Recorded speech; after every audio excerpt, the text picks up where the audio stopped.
guys, I'm going to speak to you today about something that is unfortunately way too familiar for me in my life. My informative speech today will be about depression and anxiety. Now, I need you to pay really close attention because the purpose of my speech is to provide my audience with information about two very common and serious illnesses that exist in our society today.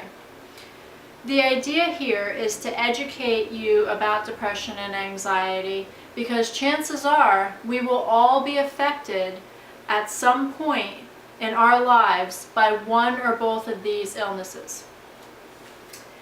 I printed up a chart here, a graph, that shows the percentage of people who suffer from severe depression and anxiety.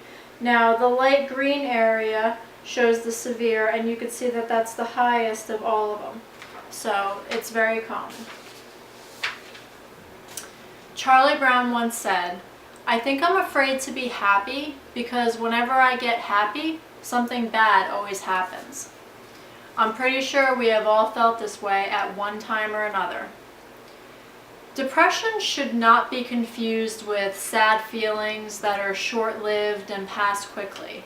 Severe depression is a disabling condition that not only affects the individual who's suffering from it, but everyone else around them as well. I'm sure you've all seen the commercials. You're sitting there watching your favorite TV show and it comes on, who does depression hurt? Depression hurts everyone. Well, it's true. They're not just using that as a marketing scam. Depression does hurt everyone. And it's because your body goes through so many changes and your moods get very low. You just change so much that you're just out of sorts, you're a different person. And obviously anybody who's close to you and who loves you is going to notice this, and it's going to have an impact on them too, and they're going to be affected by it and they're going to suffer as well. So if you if you have these symptoms, you should really seek help. It's a proven fact that depression and anxiety go hand in hand. If you have one, you're going to have the other. This is because of the chemical imbalance in your brain. I printed up a brain scan here of two different brains. This one shows somebody with depression and this one shows somebody without. Now the red area here is the area that they say is the indication that this person has depression. So it definitely does have something to do with the brain. So many people that I know personally, myself, do not understand depression and anxiety. They think it's something that you can control. If you're sad, they'll tell you, well, why can't you just be happy? If you're anxious, they'll say, just relax, everything's going to be just fine. Well, I can tell you from personal experience and research that depression and anxiety is something that you definitely cannot control by yourself.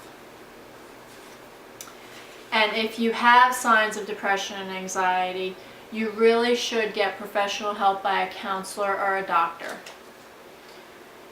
Don't the chemical imbalance is so slight that you only need these medications for a short period of time.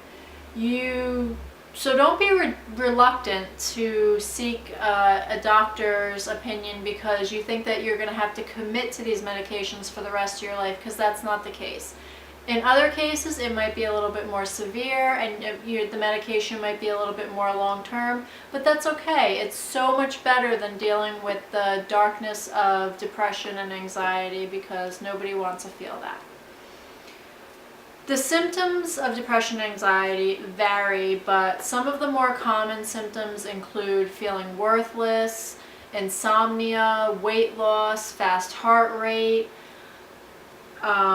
fear, crying, and loss of sex drive. So these are things that none of us want to experience. So definitely, if you feel any of these things, if you feel that you might be depressed, really seek help.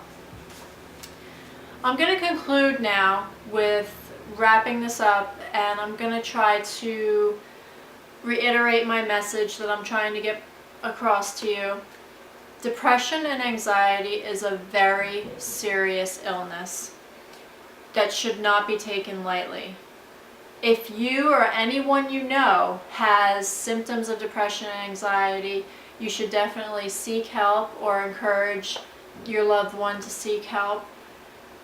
Severe cases may even lead to suicide. Please understand the importance of this. I had my first panic attack when I was 17 years old, and I've been struggling with depression and anxiety ever since. And I have to say that I took the right steps, and I have it under control now, and I feel great.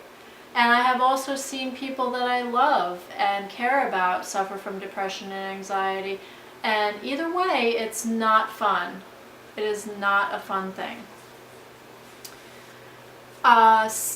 Some of the worst panic attacks I've ever had left me with a sore chest for a couple days afterwards. So it can have physical results as well, which is why that you should take this seriously and get help. Do not suffer. There's help out there, and no one should have to go untreated. Don't ever think it's your fault.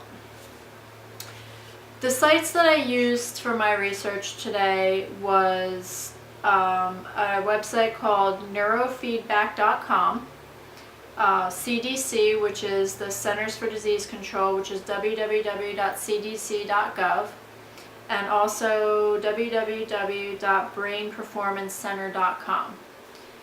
Thank you for listening, and keep smiling, and have a great day.